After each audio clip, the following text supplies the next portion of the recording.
El viento aullaba como si el mismísimo Ártico respirara con furia a través de las grietas del mundo. No era un viento cualquiera. Era una criatura viva, invisible, que lanzaba su ira en forma de cuchillas heladas que se estrellaban contra la cara de William Carter, obligándolo a entrecerrar los ojos pese a la visera de su traje térmico. La nieve no caía en copos suaves, sino en fragmentos diminutos y filosos, impulsados por ráfagas impredecibles que hacían temblar hasta las estructuras mejor ancladas del campamento. Frente a él, el paisaje era una página en blanco arrugada por la tormenta. A su espalda, 6 tiendas de campaña reforzadas crujían, tensadas al máximo por el cableado y las estacas que las mantenían en pie. Las motos de nieve, cubiertas por mantas térmicas, estaban casi irreconocibles bajo el manto blanco. Todo parecía suspendido en un delgado hilo de resistencia, como si el Ártico no estuviera dispuesto a tolerar por mucho más tiempo la presencia humana sobre su hielo milenario. William Carter abrochó con firmeza la última válvula de su traje, asegurando la estanqueidad del conjunto. Su rostro, curtido por años de mar, sal y tormentas, se mantenía imperturbable, pero en su interior hervía una tensión sorda. No por miedo. No todavía. Sino por la intuición persistente de que algo profundo y desconocido, se estaba gestando bajo aquella capa de hielo traicionera. Respiró hondo y miró al cielo, pero no encontró consuelo. Apenas un sol apagado, como una herida redonda y difusa en el velo gris de la tormenta. La radio crepitó en su bolsillo con un silbido abrupto, quebrando el murmullo constante del viento. «Dr. Carter, el helicóptero está listo para evacuar. Es hora de irnos». La voz era metálica, sin emoción, como si no entendiera que estaban a punto de abandonar el umbral de algo que no se podía explicar. Él no respondió de inmediato. Bajó la vista al campamento por última vez. Allí estaban los demás, científicos fatigados, moviéndose como sombras entre la nieve, abrochando cajas, asegurando muestras, verificando equipos. Todos sabían que su descubrimiento podía alterar el curso de la historia o arrastrarlos al olvido. No era una expedición más. No era solo arqueología. Era algo más antiguo. Más oscuro. Carter se pasó una mano enguantada por la barba gris. Recordaba con claridad el momento en que todo comenzó. El informe satelital. Las fotografías. La anomalía metálica bajo el hielo. Y su reacción instintiva, visceral, cuando reconoció las líneas imposibles de un casco de guerra que no debía estar ahí. Se giró hacia el lugar donde el hielo crujía distinto, como si respirara. El lugar al que aún no habían llegado. Aún no. Pero lo harían. Lo sabían todos, aunque ninguno lo dijera. Volvió a tomar el comunicador y respondió con voz firme. Entendido. Estoy en camino. Pero no se movió de inmediato. Se quedó mirando hacia el horizonte, donde la ventisca no era más que una pared blanca. Allí, bajo esa superficie que parecía dormida, latía el misterio. Uno que llevaba oculto casi un siglo. Y que estaba a punto de despertar. El archivo satelital original fue retirado de los sistemas civiles apenas unas horas después de que Carter diera la voz de alarma. Para entonces, el asunto ya había sido marcado con la etiqueta de clasificación especial. Se ordenó un rastreo inmediato de cualquier otra anomalía en la zona circundante, pero no se encontró nada más. Todo parecía concentrado en ese único punto del mapa, una coordenada remota, azotada por tormentas constantes, fuera de las rutas comerciales, de las expediciones científicas y de las operaciones militares más comunes. Un lugar donde nadie tenía razones para estar, excepto, aparentemente, aquel submarino olvidado por el tiempo. La comunidad académica nunca supo del hallazgo. Los medios tampoco.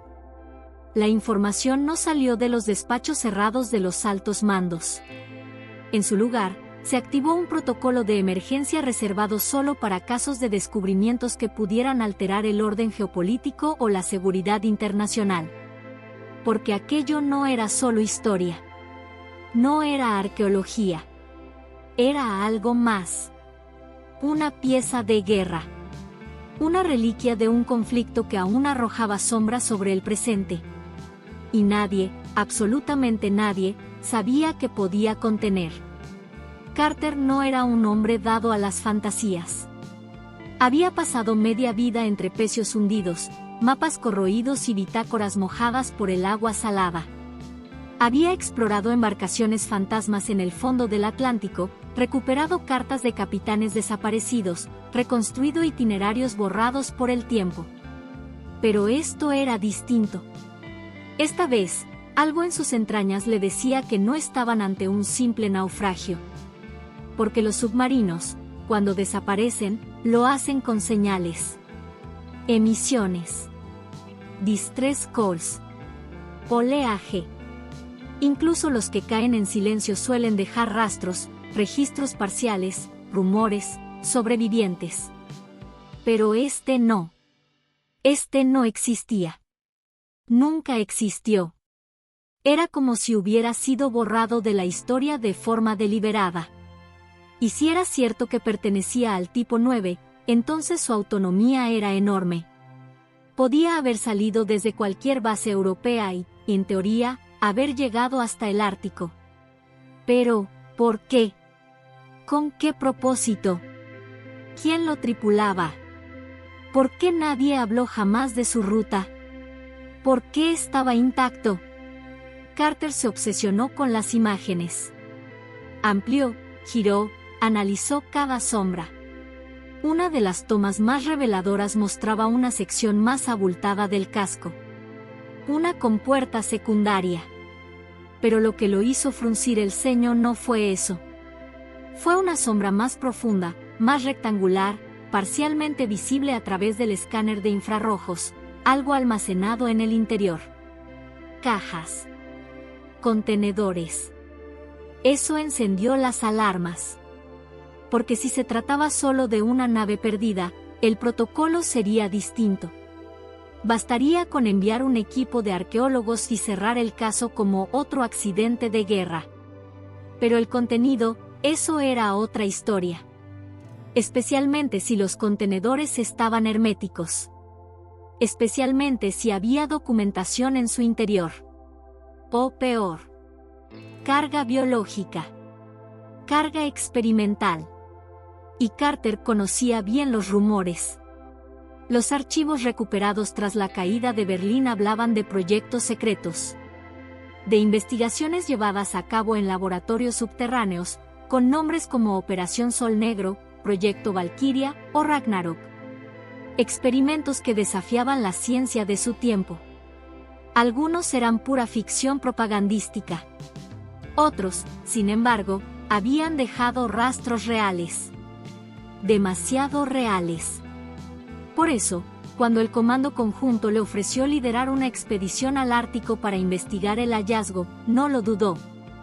Aceptó sin preguntas. Sabía que no tendría otra oportunidad como esa. Y en el fondo, sabía que ese submarino no estaba esperando ser descubierto. Estaba esperando a alguien que lo entendiera. Esa noche, mientras el viento rugía fuera de su estudio, Carter permaneció despierto, observando las imágenes satelitales con la concentración de un cartógrafo a punto de dibujar una nueva frontera. Allí, bajo kilómetros de hielo antiguo, descansaba un secreto. Y la historia aún no sabía si debía ser revelado o dejado en paz. En menos de una semana, las piezas comenzaron a moverse con la velocidad silenciosa de una operación encubierta. La magnitud del hallazgo exigía discreción absoluta. La idea de un submarino alemán de la Segunda Guerra Mundial, intacto bajo el hielo del Ártico, era algo que ni siquiera los más veteranos en inteligencia sabían cómo clasificar. No se trataba solo de arqueología militar. Era un rompecabezas sin contexto, sin pistas, sin precedente. Desde Bruselas hasta Moscú, pasando por Washington y Berlín, se encendieron luces rojas en despachos de altos mandos. El protocolo para descubrimientos anómalos con posible implicancia estratégica o biológica fue activado de forma conjunta, por primera vez en décadas. Las diferencias ideológicas quedaron a un lado. La pregunta ya no era ¿por qué está ahí?, sino ¿qué contiene? Y ¿puede representar una amenaza aún hoy, casi 80 años después del fin del Tercer Reich? El capitán de inteligencia noruego que recibió el informe resumió la situación con una frase: esto no se abre con curiosidad. Esto se abre con miedo. La formación del equipo fue rápida, quirúrgica. Carter fue nombrado líder sin discusión.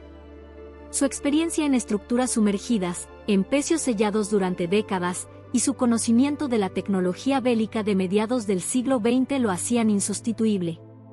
Además, había una calma en su voz, en sus decisiones, que lo convertía en el único capaz de comandar algo tan incierto. Lo acompañarían 11 personas. Elena Brooks, bióloga polar experta en ecosistemas extremos y una de las pocas personas en el mundo que había documentado actividad microbiana en restos de armamento abandonado en el mar de Kara. 2 expertos en historia militar, uno francés, otro ruso, ambos con acceso directo a archivos ultrasecretos sobre operaciones encubiertas del Reich. Un médico. 3 agentes de seguridad entrenados para intervenciones en entornos hostiles.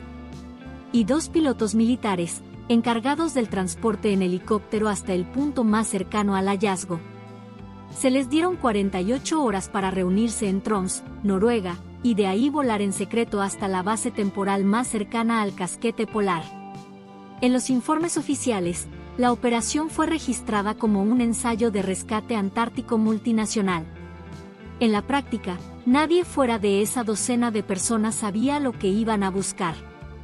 Durante el vuelo sobre el círculo polar, Carter revisó una y otra vez las fotografías satelitales en su tablet. El contorno del submarino era cada vez más claro. Cada detalle confirmaba lo imposible. Era un tipo IXC, uno de los modelos más grandes y sofisticados jamás construidos por el Tercer Reich. Estos submarinos eran bestias oceánicas, capaces de operar durante meses, con espacio para transportar toneladas de carga y suficiente autonomía como para cruzar el Atlántico 2 veces sin abastecerse. Pero el lugar donde había aparecido era completamente irracional. No era una zona de paso, ni siquiera en los tiempos más desesperados del Reich. Según toda la documentación histórica, jamás hubo misiones navales alemanas registradas cerca del polo. No había rutas. No había registros.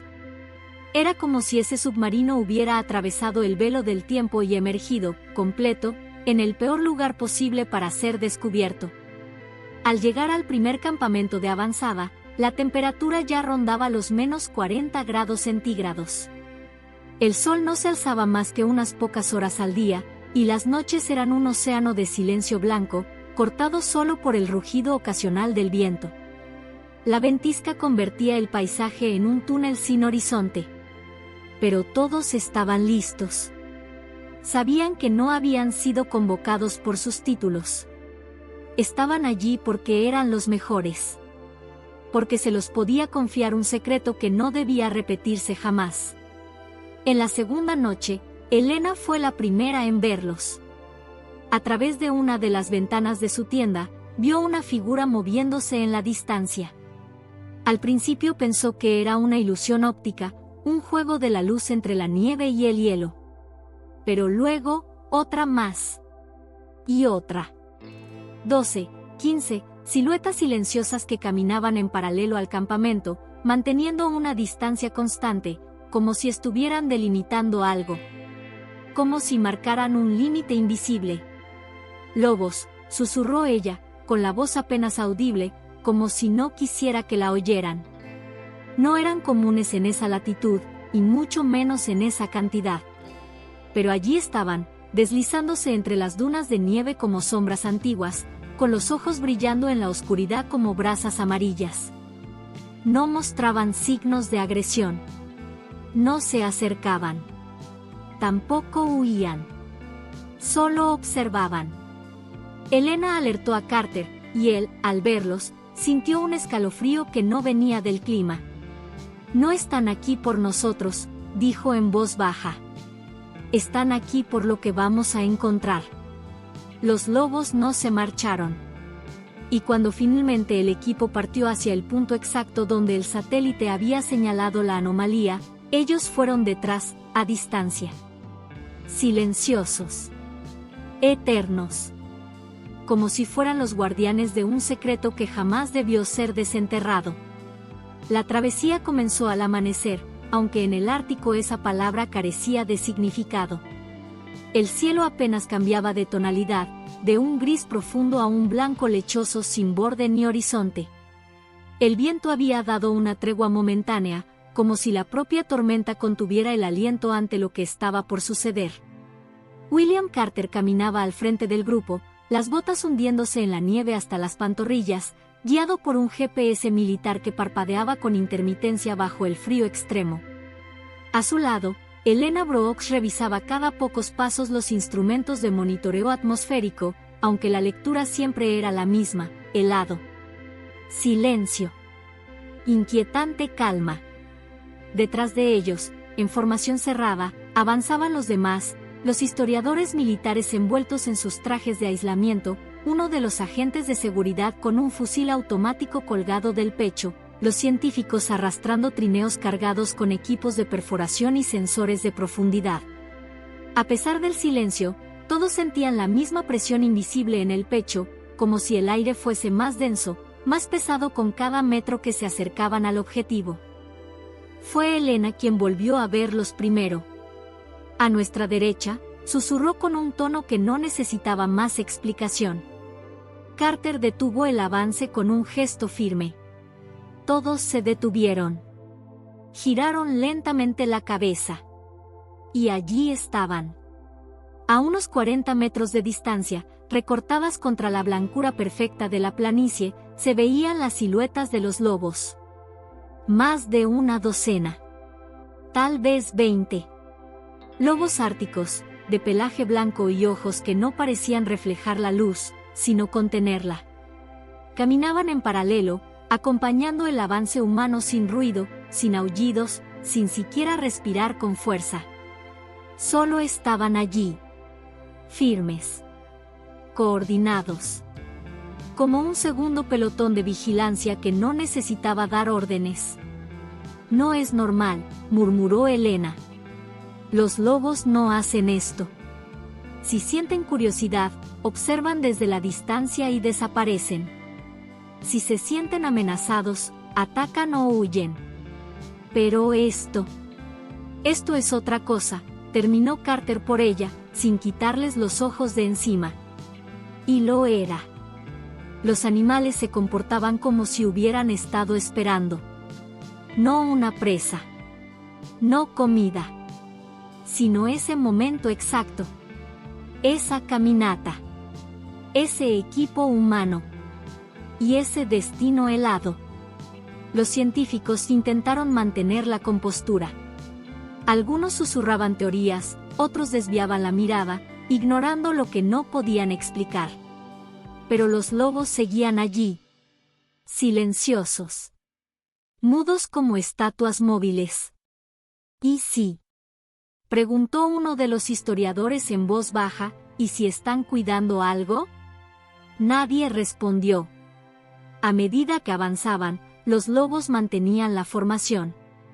A veces se adelantaban, otras se replegaban, pero nunca los perdían de vista. Nunca se acercaban demasiado. Era como si marcaran un límite invisible, un perímetro que solo ellos conocían. Y cada vez que alguien se alejaba del grupo más de unos metros, uno de los lobos cambiaba de posición, como una sombra viva que interceptaba cualquier intento de dispersión. Esto no es casualidad, dijo Elena al cabo de una hora. Nos están guiando. Carter asintió, pero no dijo nada. No porque no estuviera de acuerdo, sino porque en el fondo, él también sentía esa certeza. No era la lógica la que lo empujaba hacia adelante. Era algo más. Algo instintivo. Como si cada paso estuviera escrito antes de darlo. Como si estuvieran siguiendo un camino muy antiguo, uno que nadie había pisado en casi un siglo. Y entonces, Ocurrió algo que cambió el silencio. Cuando el GPS marcó que estaban a apenas 500 metros del punto exacto de la anomalía, el viento se detuvo por completo. Como si una gran boca invisible hubiese cerrado de golpe. Ni un suspiro. Ni una corriente. Nada. La nieve dejó de caer. El cielo se volvió inmóvil. Y un silencio pesado cayó sobre todos ellos, tan profundo que podían oír el crujido de sus propias articulaciones. Los lobos también se detuvieron. Se dispersaron lentamente en un círculo amplio, rodeando al equipo sin tocarlo, sin acercarse más, pero tampoco retrocediendo. Como si hubiesen llegado al borde de algo. Como si dijeran, hasta aquí. No más allá. Fue entonces cuando uno de los agentes de seguridad bajó instintivamente la mirada y se percató de algo: el hielo bajo sus pies había cambiado.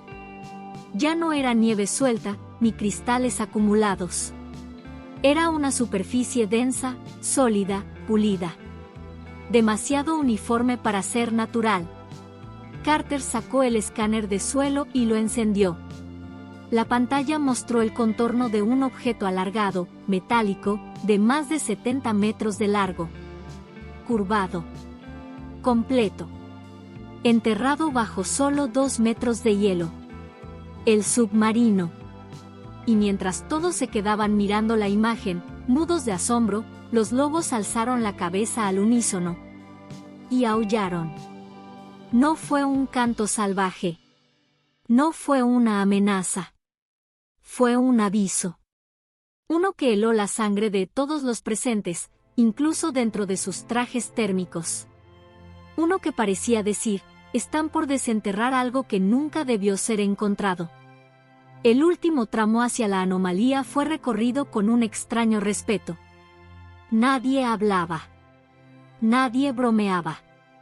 El equipo se movía como si marchara hacia una catedral enterrada, sabiendo que lo que estaba por revelarse no era simplemente un objeto, sino una historia congelada en un instante, y posiblemente, un error que nunca debió repetirse.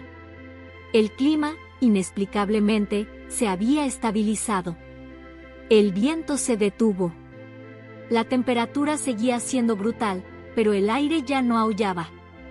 Era como si el mismísimo Ártico hubiera contenido el aliento, esperando ver si los humanos serían lo suficientemente insensatos como para seguir adelante. Y lo fueron. Los lobos, mientras tanto, se ubicaron en silencio alrededor del lugar. Sus cuerpos blancos se fundían con el paisaje, pero sus ojos no. Sus ojos eran faros ambarinos clavados en cada movimiento humano. No ladraban, no gruñían. Pero el mensaje era claro: no estaban simplemente allí, estaban vigilando. Su círculo era perfecto, como si delimitaran un antiguo santuario prohibido. Están formando un perímetro, murmuró Elena, casi para sí misma. O una advertencia, respondió Carter, sin levantar la vista del hielo. La primera prueba de perforación se realizó a apenas 1 metro de donde el escáner indicaba una irregularidad. Bastaron unos minutos para que el taladro mecánico comenzara a vibrar distinto, con un eco sordo que no venía del fondo, sino de una superficie hueca. Un golpe metálico. Todos se miraron. Nadie dijo nada. Con rapidez y precisión, el equipo montó la segunda fase, varillas térmicas para derretir con cuidado el hielo restante sin dañar lo que yacía abajo. A medida que el calor fundía la superficie, comenzaron a emerger los contornos. Primero, una curva perfecta. Luego, remaches. Luego, una escotilla. Y finalmente, una serie de letras medio borradas, cubiertas por el paso del tiempo, pero aún legibles. U-977. El silencio fue absoluto. Un experto en historia militar dejó caer los guantes al suelo. Eso es imposible, dijo, con los labios entumecidos. Ese submarino fue reportado hundido en la costa de Argentina en 1945. Entonces, ¿qué diablos hace aquí?, preguntó otro. Carter no respondió. Solo se acercó, agachándose junto al casco. Tocó el metal con la palma enguantada. Estaba frío, sí, pero no lo suficiente. La superficie metálica no tenía rastros de óxido. No estaba deformada. No mostraba señales de presión, de fractura, de envejecimiento. «Esto no ha estado aquí 80 años», murmuró, sin mirar a nadie. Al menos no de forma natural. Los registros térmicos lo confirmaban. La zona donde yacía el submarino tenía un microclima anormal. No solo estaba menos congelada, parecía que el hielo lo evitaba. Como si el casco repeliera el frío de alguna manera. Como si algo dentro de él irradiara una energía silenciosa. Para cuando lograron despejar la escotilla principal, ya había pasado el mediodía, aunque la luz no lo reflejara. Las sombras apenas se movían. La superficie pulida del submarino se extendía a lo largo del terreno como el lomo de una bestia dormida. El equipo montó luces y cámaras. Se iniciaron los protocolos de seguridad biológica. Nadie sabía qué contenía aquel monstruo sumergido en el hielo, pero todos presentían que no era solo metal. «Prepárense para entrar», dijo Carter, mientras ajustaba su traje de aislamiento y se colocaba el visor. Esto ya no es historia. Es algo vivo. Algo que el hielo intentó enterrar, pero que nosotros estamos trayendo de vuelta. Desde el borde del perímetro, uno de los lobos levantó la cabeza y dejó escapar un largo, profundo aullido. Uno solo. Un canto lleno de advertencia, o de duelo anticipado. Y mientras la escotilla del submarino comenzaba a ceder con un chirrido antinatural, el viento volvió a soplar. No con fuerza. No con furia. Con un susurro. Como si el hielo se acabara de despertar. El sonido de la escotilla cediendo fue algo que ninguno de ellos olvidaría jamás. No fue un chirrido común, ni un estallido de metal oxidado. Fue más bien un lamento profundo, una protesta antigua, como si el propio submarino hubiera contenido su aliento durante décadas y ahora, al abrirse, exhalara un aire viciado por el secreto. Una ráfaga gélida, espesa, densa como aceite, escapó por la abertura y les golpeó el rostro, cargada con un olor metálico, mohoso y extrañamente seco. No había humedad. No había podredumbre. Solo muerte suspendida. Carter fue el primero en descender. La linterna acoplada a su casco cortaba la oscuridad como una aguja de luz. La escalera descendía a un corredor estrecho, cubierto de escarcha. El suelo crujía bajo sus botas como si pisara cristales. Cada paso resonaba en las paredes de acero, provocando un eco hueco, inhumano.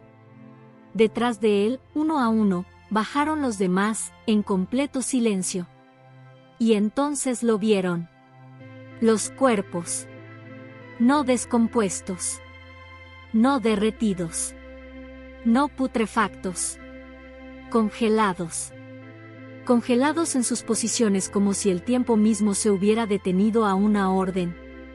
Un marinero, en medio de girar una válvula, tenía una mano extendida, los dedos crispados. Su rostro mostraba una expresión vacía, sin horror. Solo vacío. Otro, inclinado sobre una mesa, sostenía una taza que aún parecía contener algo. Más adelante, en la sala de control, uno de los oficiales estaba petrificado con un lápiz en la mano, suspendido a milímetros del papel. No se trataba de cuerpos abandonados a la intemperie. No había signos de lucha. Ni de enfermedad. Ni de intento de escape. Simplemente, estaban allí. Congelados. Silenciosos. Eternos. Elena se arrodilló junto a uno de ellos, deslizando el escáner biológico por el pecho del cadáver. Sin señales de descomposición. Ni oxidación interna.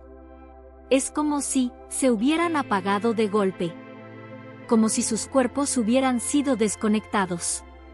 ¿Una especie de agente paralizante?, preguntó uno de los médicos, con voz apagada. ¿Algún compuesto experimental? Carter no respondió. Sabía que esa pregunta no tendría respuesta en el presente. Había algo que necesitaba ver primero. La cabina del capitán estaba al final del corredor, cerrada desde dentro. La puerta tenía el mecanismo de tranca interno bloqueado. Tuvieron que usar herramientas especiales para forzarla sin causar daño estructural. Cuando finalmente la abrieron, un crujido sordo marcó la entrada a la habitación más sombría del submarino. Allí estaba él. El capitán. Sentado a la mesa, con la cabeza caída hacia un lado, la mano aún aferrando una pistola Luye. Una herida de bala limpia en la sien. Y frente a él, un cuaderno abierto. El cuaderno de bitácora. Carter se acercó con una lentitud reverencial. Se agachó, examinó el cuerpo. No había signos de congelación forzada. No había esclerosis. Él había muerto de otra manera. Había elegido morir. Y entonces, leyó. Las páginas estaban escritas con una caligrafía firme, ordenada, y se mantenían perfectamente preservadas, como si hubieran sido cerradas apenas unas horas atrás. Pero lo que contenían no era parte de ningún registro naval oficial. 28 de abril de 1945. Recibimos órdenes directamente desde Berlín. Operación Ragnarok. Codificación máxima prioridad. La tripulación desconoce el verdadero propósito. Se les ha informado que transportamos científicos y documentación. La carga llegará esta noche. 29 de abril de 1945. 6 contenedores entregados. Material biológico clasificado procedente del Laboratorio 1. El profesor Strauss exige custodia directa. Nos dirigimos a la coordenada final en el sector antártico. Según el alto mando, esta es la última esperanza del Reich. 2 de mayo de 1945. Berlín ha caído. El Führer ha muerto. Pero la orden permanece firme. No hay vuelta atrás. Somos lo último. 5 de mayo de 1945. Strauss se comporta de forma errática. No permite el acceso a los contenedores. La escotilla del compartimiento de almacenamiento permanece sellada. Habla solo. No come. Está convencido de que algo salió mal durante la transferencia. 7 de mayo de 1945. Catástrofe. Strauss intentó reparar una fisura en uno de los contenedores. Falló. Lo abrió. El gas no era gas. No sé cómo describirlo. Fue inmediato. Las personas dejaron de moverse. Sin gritos. Sin convulsiones. Solo se congelaron. Congelados en medio de lo que hacían. Como muñecos de cera. Como estatuas. Estoy solo. He sellado la ventilación de esta cabina. Pero no durará. He tomado la única decisión posible. Si alguien encuentra esto, no abra los contenedores. No intente mover este barco.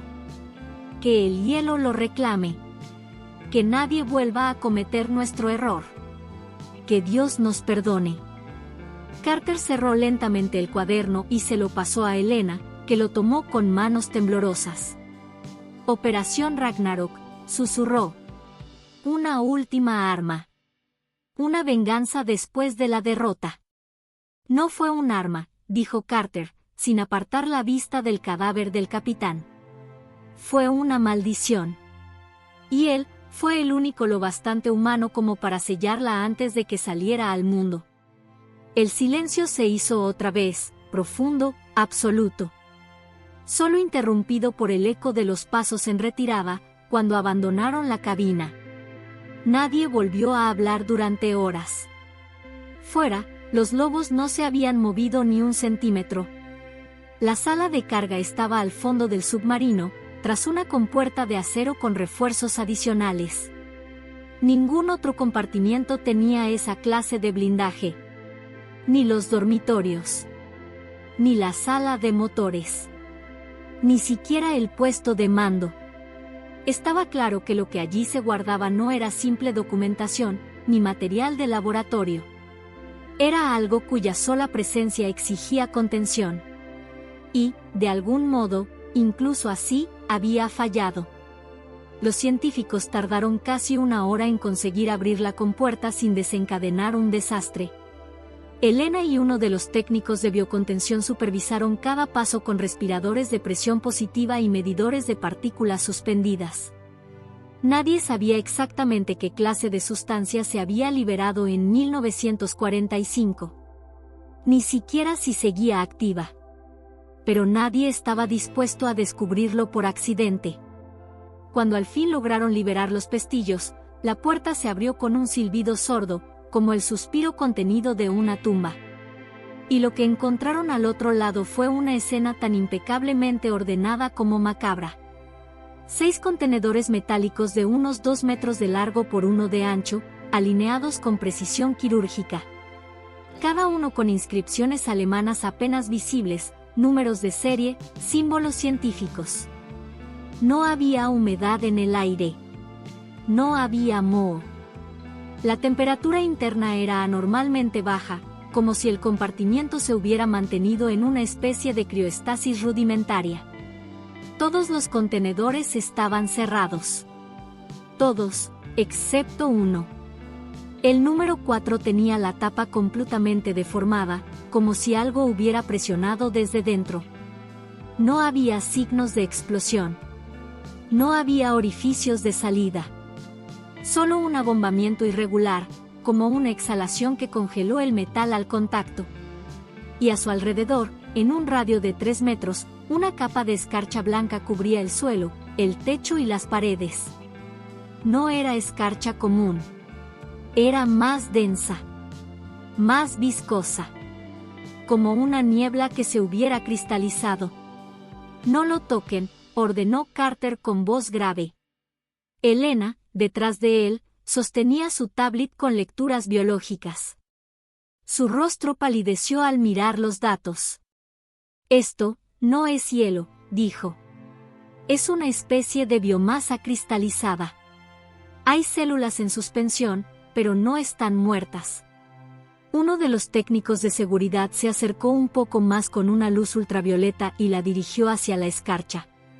La sustancia reaccionó de inmediato, emitiendo un brillo tenue, verdoso. Como si estuviera viva. Como si observara. «Retrocedan», gritó Carter. «Ahora». Todos obedecieron sin cuestionar. Nadie tenía ánimos de desafiar la lógica después de lo que habían visto en el interior del submarino. La escena era demasiado clara. El contenedor se había dañado durante la travesía. El profesor Strauss, posiblemente intentando repararlo, activó sin querer su contenido. Y en cuestión de segundos, toda la tripulación se congeló en el tiempo. No hubo pánico. No hubo sangre. Solo un silencio absoluto, un vacío inexplicable. La sustancia, lo que fuera que transportaban, no había destruido. Había paralizado. Había detenido la vida sin matarla del todo. Como si convirtiera cuerpos en fósiles instantáneos.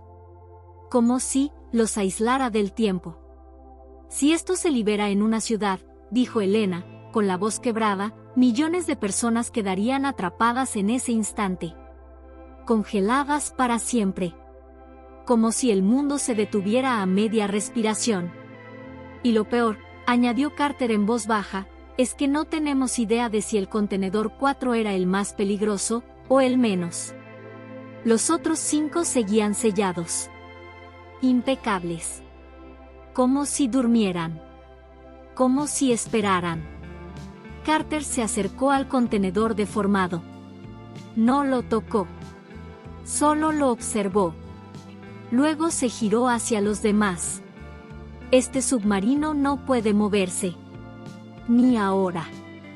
Ni nunca. No debemos intentar extraer nada. No debemos romper nada. ¿Y si hay más de esto enterrado en otros lugares?, preguntó uno de los historiadores. Carter no respondió. Solo dijo una frase. Este es el último error de una guerra que aún no termina. Salieron del compartimiento en fila, en silencio, sellando la compuerta con nuevas capas de aislamiento químico.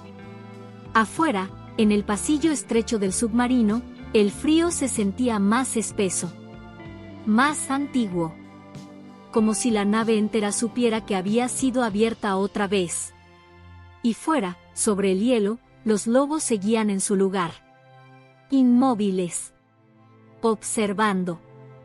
Guardianes de un secreto que había dormido 80 años. Y que no debía despertar jamás. Cuando el equipo emergió nuevamente a la superficie, después de sellar la escotilla interna del compartimiento contaminado, el mundo exterior parecía haber cambiado. No era solo el frío, ni el silencio blanco que los envolvía. Era otra cosa. Una presión sorda en el aire.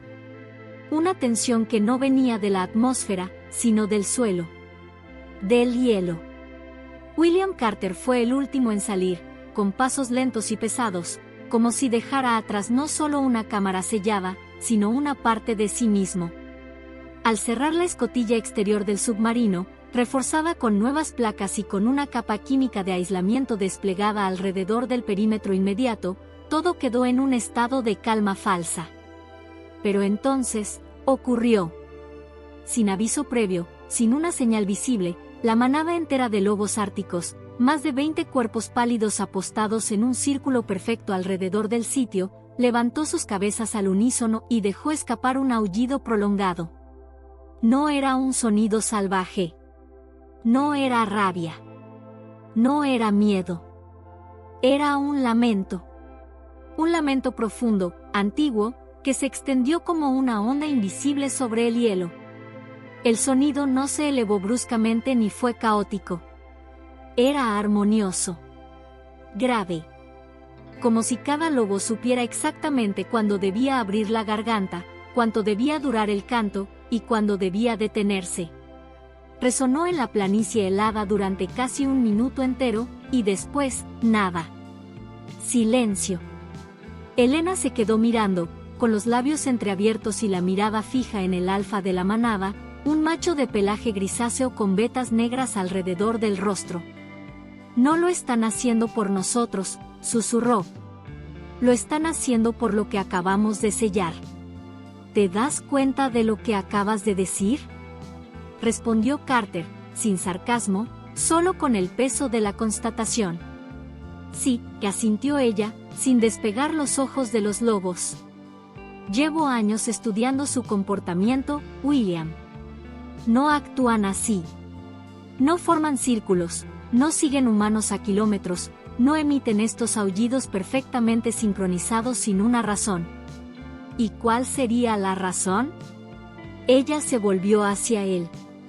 Su voz era firme. Han estado cuidando este lugar desde hace generaciones. De alguna manera, su memoria instintiva, su genética o su experiencia, les dijo que aquí había algo que no debía ser perturbado. Tal vez no saben qué, pero lo sienten. Y lo han estado custodiando en silencio durante décadas. A nosotros no nos seguían. Nos estaban vigilando. Nos estaban poniendo a prueba. Carter no dijo nada. Solo miró hacia la nada blanca. Y comprendió. Horas más tarde, los helicópteros militares aparecieron en el horizonte como insectos metálicos contra el cielo opaco. Aterrizaron con precisión quirúrgica en la pista improvisada que el equipo había preparado. Descendieron más de 30 personas en trajes de aislamiento nivel 4, con sensores, radares, drones, selladores químicos y generadores móviles. La operación de contención comenzó de inmediato. No había margen para el error. El área fue sellada con capas múltiples de polímeros térmicos, concreto de baja temperatura y sensores de presión enterrados. La entrada al submarino fue cubierta con una cúpula reforzada, que luego fue camuflada con bloques de hielo artificial para imitar el relieve natural. Satélites geoestacionarios fueron reprogramados para evitar sobrevolar el sitio, y 2 estaciones automáticas de monitoreo fueron desplegadas a kilómetros de distancia para registrar cualquier fluctuación térmica o química. Ningún medio se enteró. Ningún gobierno ajeno a la operación fue informado. La región fue declarada zona de exclusión por inestabilidad glaciar y etiquetada como altamente peligrosa para la navegación aérea o terrestre. Ni siquiera los mapas la marcaban. Era como si ese lugar nunca hubiera existido. Al final del tercer día, cuando el último helicóptero estaba por despegar, Carter y Elena se detuvieron una vez más al borde del perímetro. La manada de lobos seguía allí. No se había movido ni un metro. El alfa los observaba desde una pequeña elevación nevada, con una quietud casi ceremonial. ¿Crees que se irán ahora?, preguntó Elena, sin demasiada esperanza. No, dijo Carter. Ellos sabían que algo debía hacerse. Y sabían que lo hicimos. Pero no se irán. No hasta estar seguros de que nadie más volverá a perturbarlo. En ese momento, como si el universo los hubiera escuchado, el lobo alfa giró la cabeza.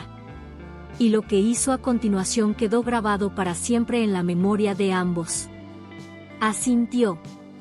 Un solo movimiento, leve, preciso. Una aceptación. Una despedida. Un pacto. Después de eso, dejó escapar un último aullido. Bajo. Largo. Profundo. Uno que los demás repitieron. Y luego, uno a uno, comenzaron a desaparecer entre la niebla, volviendo al corazón del Ártico. A su guardia eterna. El helicóptero despegó, llevándose a Carter y Elena lejos de aquella superficie blanca que ya no era solo hielo. Era una tumba sellada. Una advertencia. Un santuario custodiado por aquellos a quienes la ciencia aún no logra comprender, pero que la naturaleza, en su sabiduría muda, ha elegido como los verdaderos guardianes del fin. El silencio después del sellado era distinto. No era el mismo que habían sentido al llegar, tenso y expectante. Este era más profundo. Más definitivo. Como si el hielo hubiera aceptado lo que se había hecho. Como si, por primera vez en décadas, el Ártico pudiera descansar. William Carter permanecía solo, ligeramente apartado del resto, con las botas hundidas hasta los tobillos en la nieve virgen. Observaba la escena desde una pequeña elevación. El helicóptero que los llevaría de regreso ya estaba encendido, sus aspas girando lentamente, levantando pequeños remolinos de escarcha. Pero él aún no se había movido. Porque frente a él, aún en formación perfecta, permanecía la manada. Los lobos. Eran 11 ahora, el número exacto que había quedado visible tras el descenso del equipo militar. El alfa, con su rostro salpicado de vetas plateadas, mantenía la mirada fija en Carter. No con hostilidad. No con miedo. Solo con esa calma serena, primitiva, que pertenece a quienes han vivido más tiempo de lo que deberían. En esa mirada no había simple instinto. Había memoria. Elena había subido junto a él en silencio. No dijo nada. Tampoco Carter. No hacía falta. Ambos comprendían que estaban presenciando algo que escapaba al lenguaje. El viento les acariciaba el rostro con suavidad, como si el Ártico mismo reconociera el pacto sellado. Y entonces, sucedió. El alfa dio un paso al frente. No con agresividad. No con duda. Un solo paso. Y luego alzó la cabeza al cielo gris y dejó escapar un aullido. No un sonido de advertencia. no un grito de caza. Era un canto. Largo. Profundo. Solemne. Y todos los demás lobos lo siguieron. Uno a uno. Sin prisa. Sin caos. Acordes perfectos en una sinfonía antigua. Carter sintió un nudo en la garganta. Era como si esa música primitiva contuviera todo lo que las palabras humanas no podían expresar, el lamento por lo que estuvo a punto de liberarse, el orgullo por haberlo contenido, y una lección sutil pero inquebrantable, que no todos los guardianes de este mundo llevan armas, ni uniformes, ni medallas. Algunos caminan sobre 4 patas. Otros aúllan en la nieve. Y muchos han custodiado secretos que ni siquiera comprenden del todo, simplemente porque sabían que había que hacerlo. Cuando el último aullido se desvaneció en el aire, los lobos comenzaron a dispersarse. No huyeron. No se desvanecieron con miedo. Caminaron, lentos, dignos, como centinelas al final de su turno.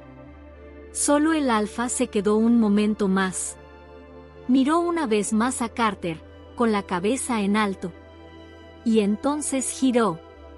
Y desapareció entre la neblina. El helicóptero comenzó a elevarse, y William Carter, mientras miraba cómo el hielo se hacía pequeño bajo ellos, sintió que algo en su interior se había cerrado. Como una compuerta que debía mantenerse cerrada para siempre. Sabía que nadie más debía saber lo que había allí. Que el informe oficial sería una cortina cuidadosamente tejida. Y que eso estaba bien. Porque lo que se ocultaba en esa tumba de acero bajo el Ártico no debía pertenecer al presente. No mientras quedaran criaturas lo suficientemente sabias como para vigilarlo. No mientras el viento aún llevara, de vez en cuando, el eco de un aullido lejano. Un canto que no pide permiso. Que no necesita traducción. Y que recuerda a los hombres que hay secretos que solo el hielo y los lobos pueden guardar.